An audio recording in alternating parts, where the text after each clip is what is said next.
হাজার বছর পেরিয়েও অটুট এক মায়ের ভালোবাসা।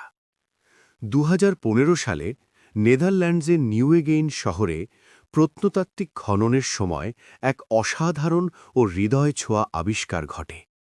গবেষকরা সেখানে খুঁজে পান প্রায় ৬,০০০ বছরের পুরনো এক নারী ও শিশুর সমাধি। খননকালে দেখা যায় নারীটির দেহাবশেষের হাতের ভেতর জড়িয়ে রয়েছে একটি শিশুর কঙ্কাল। শিশুটি যেন ছিল তাঁরই কোলে। মৃত্যুর মুহূর্তেও মা সন্তানকে আঁকড়ে ধরে রেখেছিলেন। এই দৃশ্য গবেষকদের গভীরভাবে আবেগতাড়িত করে।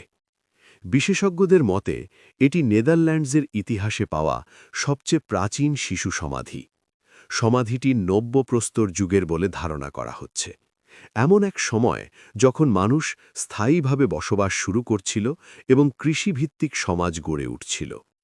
গবেষণায় দেখা গেছে নারী ও শিশুটি সম্ভবত একই সময় মৃত্যুবরণ করেছিলেন। ধারণা করা হয় কোনো রোগ, প্রাকৃতিক দুর্যোগ বা কঠিন পরিবেশগত পরিস্থিতি তাদের মৃত্যুর কারণ হতে পারে, তবে সুনির্দিষ্ট কারণ এখনও নিশ্চিত নয়।